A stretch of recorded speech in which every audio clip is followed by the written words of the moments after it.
Hai, Assalamualaikum warahmatullahi wabarakatuh. Edisi apa yang akan kita bahas malam hari ini?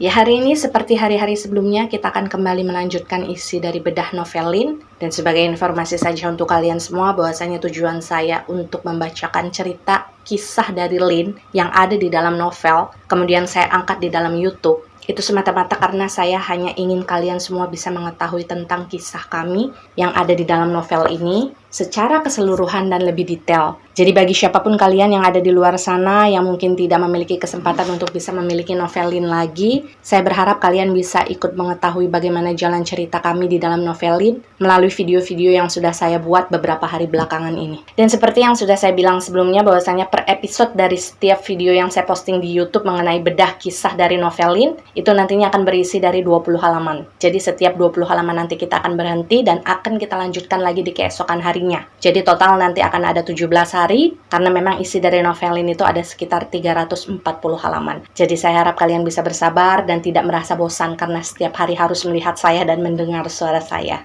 Lagi-lagi saya harus berakhir di rumah sakit. Membosankan. Ketika membuka mata, ada Mamah dan Mas Gali yang terlihat berjaga di dalam kamar rawat saya.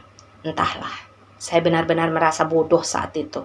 Saya hanyalah orang yang terlalu lemah pada keadaan, tapi sok tahu dan keras kepala untuk tetap melakukan sesuatu yang membuat penasaran.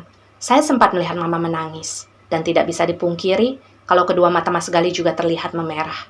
Ini adalah bagian yang paling tidak saya suka. Setiap kali harus tumbang setelah mengalami kejadian transisi dimensi. Melihat orang-orang yang saya sayangi merasa sedih adalah sesuatu yang membuat saya serba salah. Mama dan Mas Gali sepertinya sudah sepakat untuk tidak membahas hal apapun ketika saya bangun. Seolah mereka ingin memberikan saya waktu beberapa jam untuk menenangkan diri.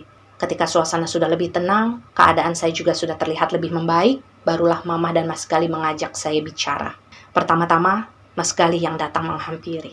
Dia duduk di sisi saya yang sedang terbaring di atas ranjang rawat. Mas Gali hanya tersenyum sambil mengusap rambut saya secara perlahan. Entah kebetulan atau tidak, tapi saat itu saya melihat Mama dan Mas Gali sama-sama menarik napas panjang dalam waktu yang hampir bersamaan. Ayah sudah menghubungi Pak Yono, ujar Mas Gali pelan. Mas Gali tampak sedih ketika dia harus mengutarakan hal tersebut. Kenapa? Tanya saya cepat, benar-benar cepat. Kemudian Mas Gali melirik ke arah Mama, seperti sedang meminta bantuan untuk memberikan saya penjelasan. Neng, kamu tinggal sama Mama dulu aja ya, minimal sampai Dedek lahir. Nanti kita sama-sama cari kontrakan yang baru, ujar Mama, membantu Mas Gali menyampaikan keinginannya. Saya terdiam. Beberapa pemikiran mulai berkecamuk di dalam kepala, meski bibir saya tetap terkatup rapat. Aneh.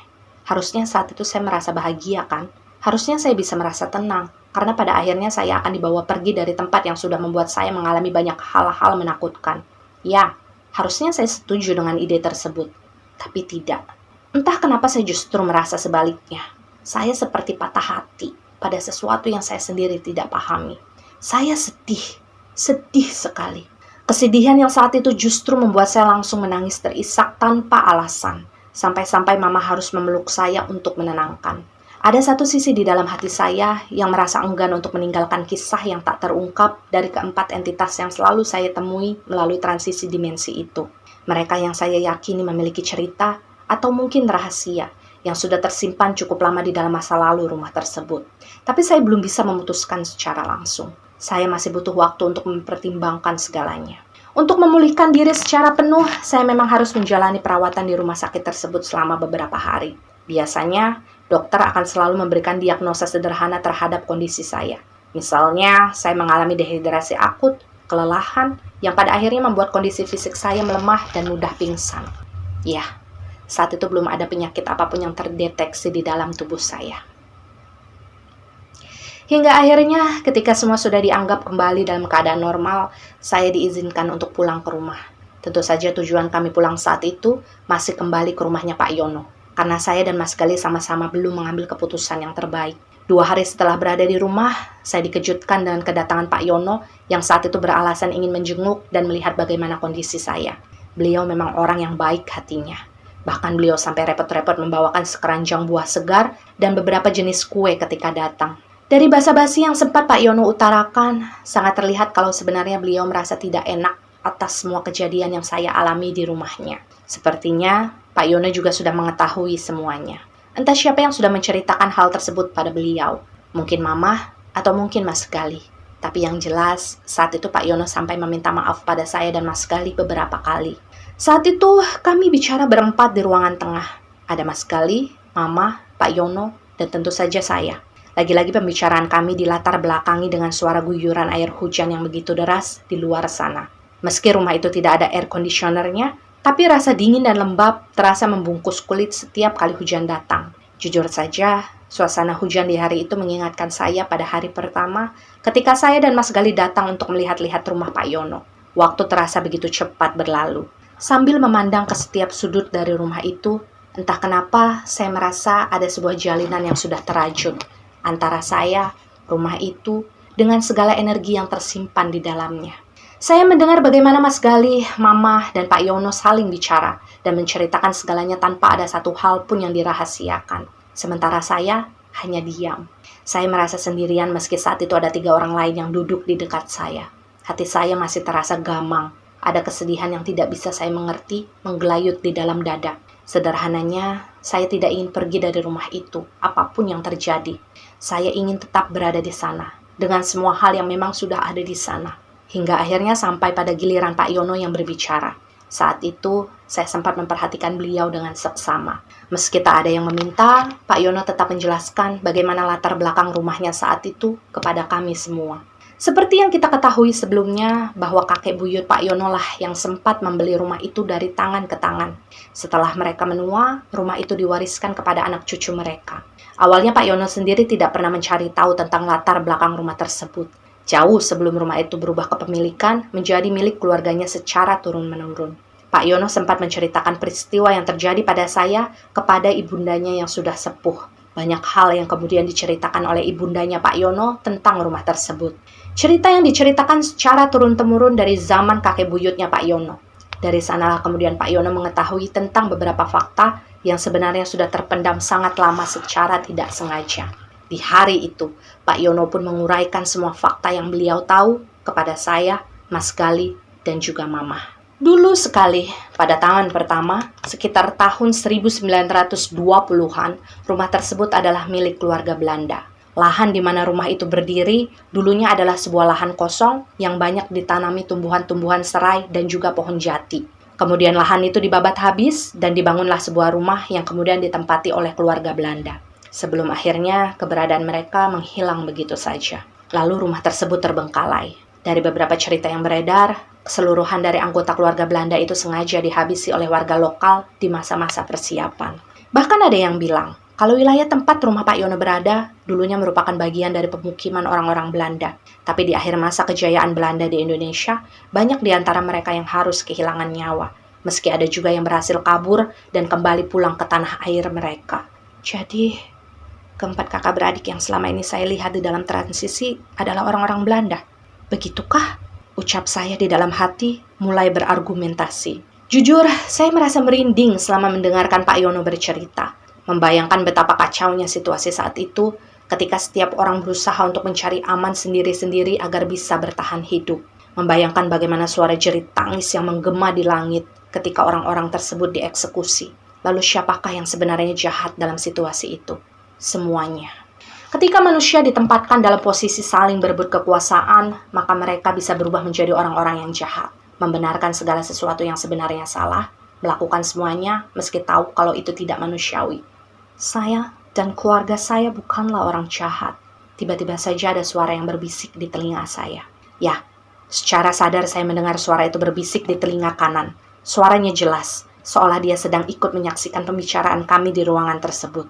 Bohong kalau saya tidak kaget, tapi saya berusaha untuk tetap terlihat tenang meski jantung berdebar cepat. Meski sepintas, saya sudah merasa kenal dengan pemilik suara tersebut. Suara itu milik gadis bergaun biru yang selalu hadir dalam transisi dimensi yang lalu-lalu. Tapi saat itu hanya suaranya saja yang bisa saya dengar. Saya sama sekali belum bisa melihat sosoknya ada di sana. Kami baik. Saya mengajarkan anak-anak Indonesia untuk menganyam dan membaca. Adik saya punya banyak teman-teman orang Indonesia. Kami tidak pernah jahat. Suara gadis itu kembali terdengar. Dia seperti berada di dekat saya. Energinya terasa hangat seperti cahaya dari sebatang lilin yang sedang menyala. Fokus saya langsung terbagi. Saya harus mendengarkan dua versi cerita dari dua dimensi yang berbeda. Saya menarik nafas panjang. Bagaimanapun, saya harus tetap ingat bahwa saat itu saya sedang tidak sendirian. Saya masih satu ruangan bersama Mas Galih, Mama, dan Pak Yono. Tentu mereka tidak akan bisa mendengar apa yang saya dengar. Dan saya tidak mau dinilai aneh karena meladeni suara yang tidak bisa terlihat sumbernya. Saya melarang diri untuk merespon setiap kalimat yang saya dengar dari gadis tersebut. Tapi dari dalam hati saya berucap, saya tahu kamu baik. Saya bisa merasakan kalau hati kamu baik. Kemudian, suara Pak Yono yang sedang berbicara membuat fokus saya kembali tertuju padanya. Maafkan saya ya Mbak, saya sama sekali tidak tahu tentang cerita yang ada di rumah ini. Karena sebelumnya saya juga nggak pernah mendengarkan hal yang aneh-aneh terjadi di sini. Ngapunten ya Mbak, Mas, Bu, ucap Pak Yono tertuju tak hanya pada saya, tapi juga pada Mas Galih dan Mama. Pak Yono adalah orang yang baik dan begitu rendah hati. Meski suami saya hanya sekedar karyawannya, tapi dia tak sungkan untuk meminta maaf kepada kami. Padahal menurut saya, apapun yang terjadi pada saat itu bukanlah kesalahannya. Saya juga minta maaf ya Pak, karena kami sudah merepotkan. Mas Galih merespon ucapan maaf Pak Yono, sementara saya masih saja terdiam. Ya, saya masih terdiam. Jujur, saya masih bingung harus merespon kebaikan Pak Yono dengan sikap seperti apa. Tapi setelah cukup lama terdiam, setelah semua pembicaraan kami hampir selesai, akhirnya saya memutuskan untuk membuka suara. Saya tidak menyangka kalau apa yang saya katakan pada saat itu justru berhasil membuat semua orang merasa terkejut. Kalau saya masih mau tinggal di sini, apa masih boleh Pak? Tanya saya datar, tapi dengan wajah serius. Mas Galih dan Mama langsung menatap saya dengan wajah heran. Sampai saat itu, mungkin mereka merasa sulit untuk membaca bagaimana jalan pikiran saya. Wajar saja, karena kalau mengingat semua hal buruk yang sudah terjadi pada diri saya di rumah itu, harusnya saya memilih untuk pergi, bukan bertahan. Neng, panggil Mama, yang mungkin mengira saya sedang mengigau. Pak Yono juga terlihat bingung dengan permintaan saya, sampai-sampai beliau tidak bisa langsung memberikan sebuah jawaban. Sedangkan saya terus menatapnya untuk menunggu kepastian. Kalau saya pribadi sebenarnya nggak apa-apa sih, Mbak. Pak Yono langsung mengawali jawabannya dengan agak kikuk. Tapi ya terserah gimana baiknya saja buat Mas Galih dan juga keluarga. Kalau memang masih mau tinggal di sini ya monggo.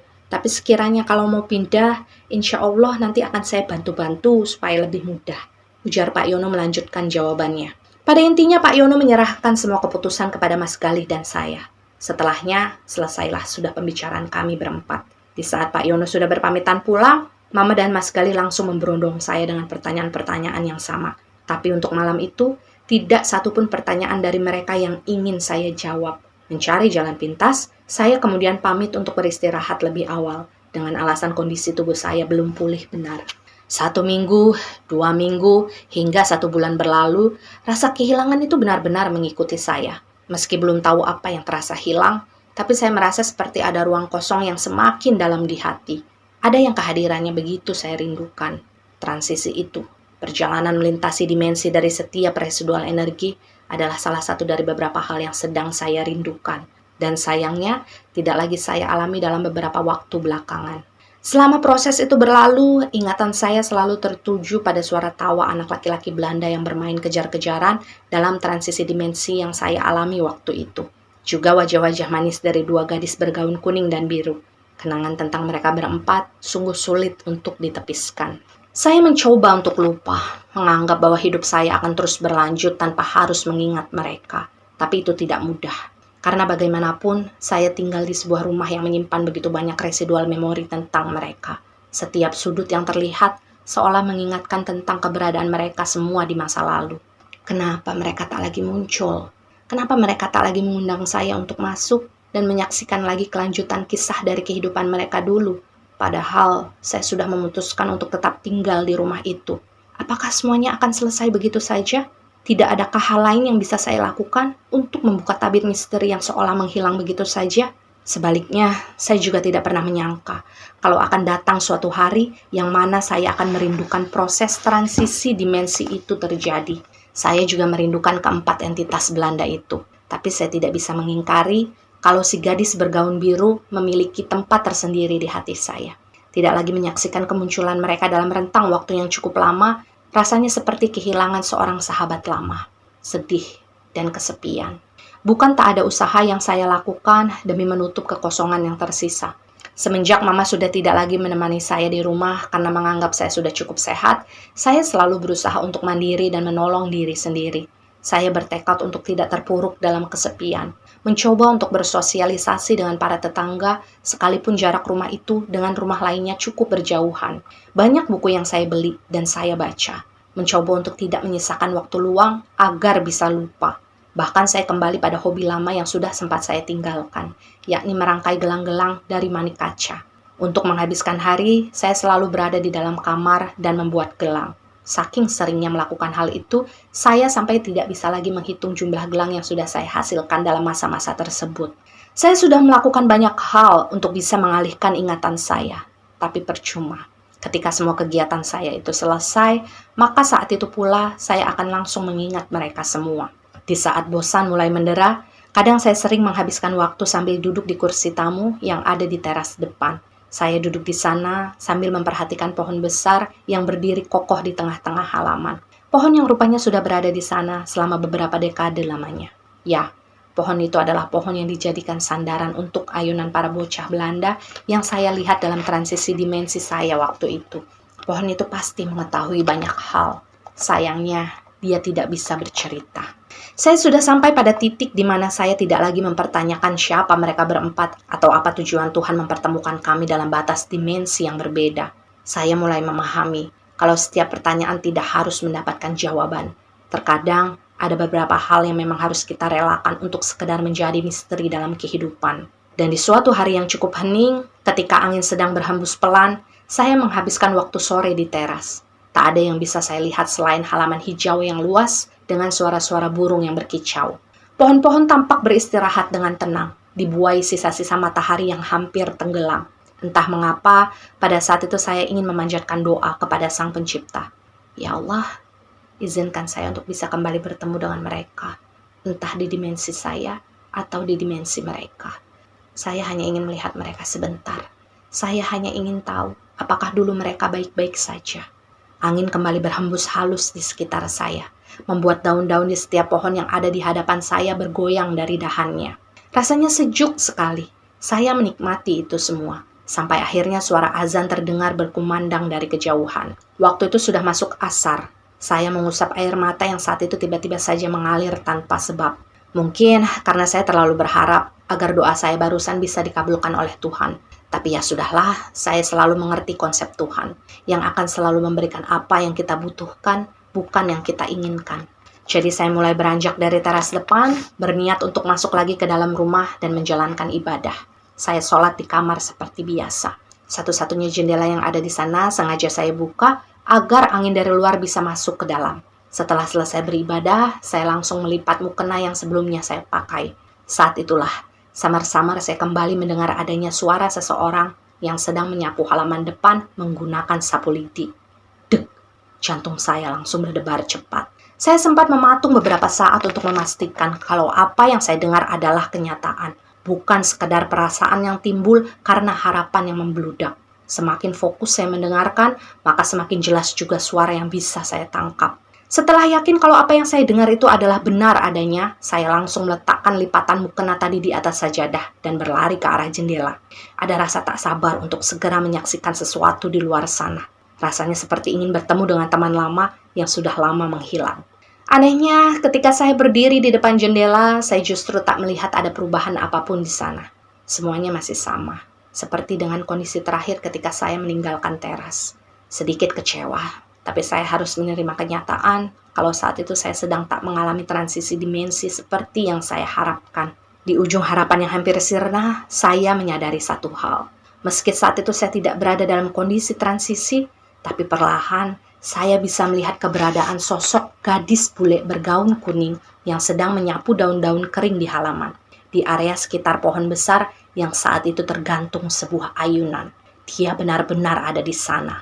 Rambutnya yang dikepang dan disampirkan di pundak. Dia menyapu dengan wajahnya yang menunduk seperti sedang kesal. Tak berpikir panjang, saya segera berlari keluar dari kamar menuju ke depan. Setelah sekian lama, akhirnya saya kembali melihat salah satu dari mereka. Tentu kesempatan itu tak ingin saya sia-siakan. Saya terburu-buru, berharap bahwa semua yang saya lihat saat itu tidak akan cepat-cepat berakhir dan menghilang. Saya pun berdiri di teras, dan masih melihat gadis bergaun kuning tadi menyapu halaman dengan sapu lidi bergagang panjang. Sejak awal, saya memang sudah tahu kalau dia dan saudara-saudaranya bukanlah manusia. Jadi ketika sinar matahari membuat sosok mereka terlihat seperti hologram, saya tidak lagi terkejut melihatnya. Mereka hanyalah bayangan dari sebuah residual energi yang tersisa dari sebuah kehidupan. Banyak daun-daun kering yang sudah gadis itu kumpulkan di satu titik, dekat pot-pot bunga yang diletakkan mengelilingi bagian bawah dari sebuah pohon besar di tengah halaman. Semua itu mengingatkan saya pada cerita yang pernah Mama sampaikan beberapa waktu yang lalu, tentang seorang perempuan yang sedang menyapu halaman rumah. Mungkinkah gadis bergaun kuning itu yang pernah Mama lihat sebelumnya? Tak lama berselang, dua anak laki-laki Belanda lainnya muncul dari balik pohon besar yang ada di dekat gadis bergaun kuning tadi. Mereka berdua berlarian ke sana kemari sambil tertawa-tawa jahil menggoda kakak perempuannya tadi. Tanpa sadar, saat itu saya tertawa lebar sekaligus berkaca-kaca saat menyaksikan bagaimana gambaran kehidupan mereka di masa lampau. Ada rasa haru ketika Tuhan kembali memberikan saya kesempatan untuk kembali melihat mereka dengan caranya.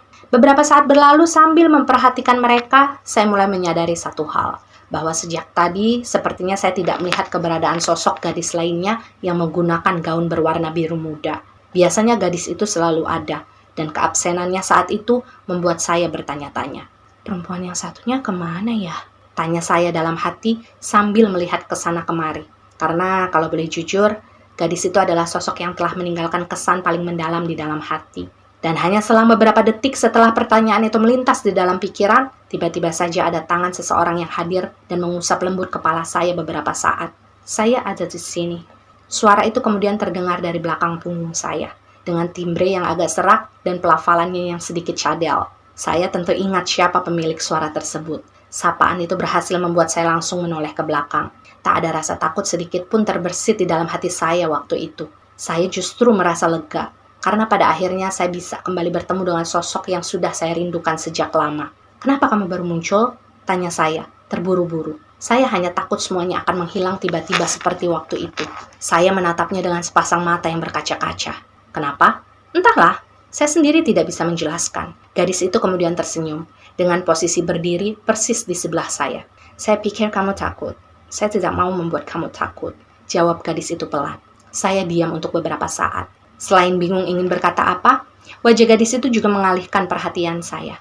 Menatapnya dari dekat, membuat kemunculannya yang seperti hologram terasa semakin nyata. Meski begitu, saya tetap bisa melihat wajah cantiknya yang tidak membosankan. Pupil matanya berwarna biru, seperti air danau. Dia memiliki sedikit bintik-bintik kecoklatan di bagian sekitar hidung dan pipinya. Tulang hidungnya tinggi dengan ujung yang mancung. Dagunya sedikit terbelah, seperti ujung buah apel. "Siapa kalian? Apa yang terjadi pada saya? Bagaimana saya bisa berinteraksi dengan kalian?"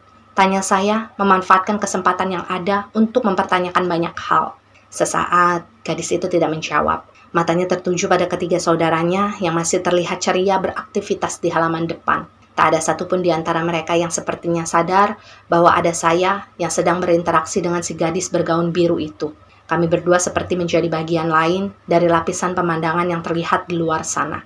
Kami hanya sedang memperhatikan apa yang selama ini tersimpan dalam residual memori milik masing-masing dari mereka. Ketenangan gadis itu membuat saya tak bereaksi apa-apa. Saya hanya memperhatikan bagaimana dia mengubah posisinya sejenak sebelum akhirnya lanjut berbicara. "Apa yang ingin kamu ketahui dari saya?" Gadis itu kemudian bicara, kembali merespon saya dengan ramah. "Semuanya." Saya menjeda sejenak dan menatapnya. "Saya ingin tahu tentang semua yang pernah terjadi dalam kehidupan kamu dan mereka." Lanjut saya sambil menunjuk ke arah saudara-saudara dari gadis tersebut di akhir kalimat. Gadis itu lalu mendekat ke arah saya. Aromanya yang menenangkan seperti tanaman serai membuat saya merasa nyaman. Sambil tersenyum, dia mengatakan sesuatu pada saya. "Pejamkan mata." Entah mengapa saat itu saya langsung menurut dengan perintahnya. Pun gadis itu langsung menutup kedua mata saya dengan telapak tangannya. Ada sebuah sensasi aneh terasa saat itu. Sekujur tubuh saya seperti dialiri dengan setrum halus yang menjalar dari ujung kepala ke ujung kaki, tapi tidak menyakitkan. Potongan demi potongan dari beberapa kejadian yang pernah dilalui oleh gadis tersebut bersama keluarganya diperlihatkan secara bergantian kepada saya. Semuanya tersusun rapi, seperti potongan puzzle yang sudah menemukan bagiannya masing-masing. Saat itu, saya memasrahkan segalanya pada Tuhan. Karena begitu kedua mata saya terpejam, ketika semua gambaran-gambaran itu telah terlihat, maka saya tidak akan lagi bisa menghentikan semuanya. Tonggak awal dari segalanya. Sebuah pengalaman yang tidak akan pernah bisa saya lupakan. Menjadi salah satu petualangan terpanjang yang pernah saya lakukan dalam proses melewati sebuah transisi dimensi. Dan sampai di halaman ini kita akan masuk ke dalam point of view-nya Lin ya. Bab 2, masa lalu yang tidak terungkap. Point of view Lin. Kisah Lin di bab ini adalah keseluruhan dari potongan cerita masa lalu Lin bersama keluarganya ketika hidup dulu yang saya dapatkan melalui proses retrokognisi atau transisi dimensi terhadap sosok Lin. Saya sengaja untuk merangkum semuanya secara detail agar kalian para pembaca bisa merasa mengenal sosok Lin bersaudara dengan lebih dekat. Indonesia, tahun 1940-an. Lin, cepat! Kami akan berangkat! Suara seseorang memanggil dari depan pintu. Seorang wanita cantik dengan rambut panjang berwarna coklat kemerahan. Ya, sebentar! Makanannya sebentar lagi matang! Jawab seorang gadis lainnya dari arah dapur. Mereka berdua saling bicara dengan dua posisi yang cukup berjarak. Saat itu, gadis yang berada di dapur sedang berdiri di depan tungku besar terbuat dari batu bata yang bentuknya mirip dengan perapian berukuran pendek. Dan di bagian atasnya memang dimanfaatkan sebagai kompor untuk memasak di masa itu. Gadis tersebut tampak sibuk bolak-balik ke area dapur untuk menyelesaikan masakannya dengan agak terburu-buru. Si cantik yang selalu menyukai warna biru, namanya Evelyn. Tapi dia lebih senang jika dipanggil Lin. Dialah yang selalu bertanggung jawab dengan segala sesuatu yang menjadi konsumsi di rumah tersebut. Meski saat itu keluarga mereka memiliki asisten rumah tangga. Tak sampai 10 menit kemudian, Lin mematikan sumber api dari tungku kompornya. Dengan cekatan, dia memindahkan masakannya ke dalam sebuah kotak makanan yang masa itu masih terbuat dari kaleng. Seperti rantang, tapi dengan model yang lebih sederhana. Ya, hari itu seluruh anggota keluarga Lin sudah berencana untuk jalan-jalan ke kota sebelah. Sekedar untuk menghilangkan penat sambil melihat pemandangan sebuah danau besar. Hanya Lin saja yang memutuskan untuk tidak ikut. Bukan karena tidak ingin ikut, tapi karena mobil papi mereka memang tidak muat untuk menampung lebih banyak orang. Lin terlihat berdiri di depan teras rumah sambil melambaikan tangan dan tersenyum lebar ketika mobil papi mereka berangkat meninggalkan rumah. Siapa saja yang saat itu ikut dalam perjalanan tersebut, jumlahnya ada 5 orang. Ada papi mereka, yakni Thomas, ada juga mami mereka yang duduk di kursi depan, sementara ada Antoniette, Denjik, dan Kenneth, adik-adik Lin yang semuanya duduk di kursi belakang. Begitu mobil keluarga itu menjauh, Lin kembali masuk ke dalam rumah. Banyak hal yang harus dia lakukan. Salah satunya adalah membereskan kamar adik perempuannya, Antoniette. Karena sejak lama, Anne, panggilan akrab dari sosok Antoniette, memang tak pernah mau kamarnya dimasuki oleh orang lain meskipun oleh asisten rumah tangga mereka sendiri. Hanya Lin yang boleh masuk dan membereskan kamarnya. Lalu siapakah Lin, Antoniette, Denjik, dan Kenneth? Dan apa yang mereka lakukan saat itu di tanah air Indonesia? Lin adalah anak sulung dari 4 bersaudara. Dia memiliki 3 orang adik yang nama-namanya sudah disebutkan di atas. Mereka semua adalah satu keluarga asli Belanda yang pada saat itu tinggal di Indonesia untuk menjalani kehidupan sesuai dengan pekerjaan yang didapatkan oleh Thomas selaku kepala keluarga. Mereka bukanlah keluarga yang kaya raya, tapi bisa dibilang cukup untuk kehidupan di zaman itu. Karena mereka memiliki rumah yang halamannya cukup luas, memiliki kendaraan, dan memiliki beberapa asisten rumah tangga yang dulunya sering disebut sebagai babu oleh orang-orang Belanda. Lin sendiri adalah gadis yang secara fisik bisa dikatakan hampir sempurna. Tubuhnya tinggi semampai dan agak kurus. Rambutnya berwarna coklat gelap dan agak bergelombang. Panjangnya sedikit melewati bahu. Secara penampilan, Lin memang lebih mirip dengan maminya.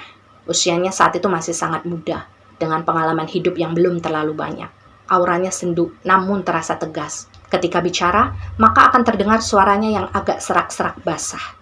Lin dan adiknya adalah anak-anak Belanda yang lahir dan tumbuh di Indonesia. Karena keberuntungan hidup, masing-masing dari mereka mendapatkan kesempatan untuk bisa mengenyam pendidikan di sebuah sekolahan khusus anak-anak Belanda. Karena harus diingat, pada masa itu, pendidikan bukanlah sesuatu yang bisa didapatkan oleh orang-orang sembarangan. Meski tak menyelesaikan pendidikannya sampai akhir karena kesibukannya di rumah, tapi Lin sudah pandai membaca, menulis, berhitung, dan hal-hal dasar yang lain. Lin adalah gadis yang cerdas. Dia tetap belajar mengenai banyak hal yang datangnya tidak hanya dari sekolah.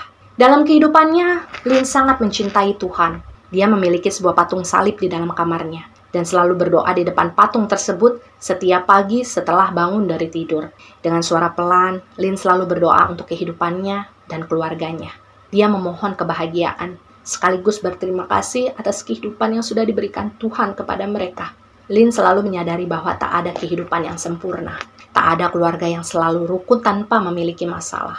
Begitu pula Lin dan adik-adiknya. Hampir di setiap harinya, selalu ada saja masalah yang tercipta. Itulah kenapa Lin terbiasa untuk tumbuh menjadi sosok yang bijak. Dia selalu berusaha untuk menjadi seorang anak dan kakak yang terbaik dalam keluarganya. Karena selama berada di rumah, semua masalah memang kebanyakan harus diselesaikan oleh Lin sendirian sebagai seorang anak tertua. Mereka berempat adalah saudara yang usianya masih sangat belia. Usia terakhir Lin saat itu adalah 21 tahun. Sementara Antoniat 18 tahun, Denjik dan Kenneth masing-masing 8 dan 5 tahun. Lin sekeluarga tinggal di sebuah rumah yang saat itu terletak di sebuah kota kecil, jauh dari pusat pemerintahan. Suasananya masih sangat asri. Hampir setiap pagi, Lin akan melihat kabut turun di halaman depan rumahnya. Dan membahas bagaimana sosok dari orang tua Lin bersaudara, ada satu fakta unik yang berhubungan dengan pekerjaan Thomas saat itu, papi mereka. Seumur hidupnya, Lin sebagai anak tertua tidak pernah tahu secara pasti apa pekerjaan papinya. Lin hanya sering melihat papinya itu berangkat kerja di pagi hari dengan menggunakan seragam berwarna coklat kehijauan. Lin tidak pernah berani untuk bertanya tentang apa yang papinya kerjakan, karena sejak kecil, Thomas tidak pernah bersedia untuk menjelaskan secara detail tentang pekerjaannya. Itu rahasia. Itulah jawaban Thomas yang selalu Lin ingat setiap kali dia bertanya.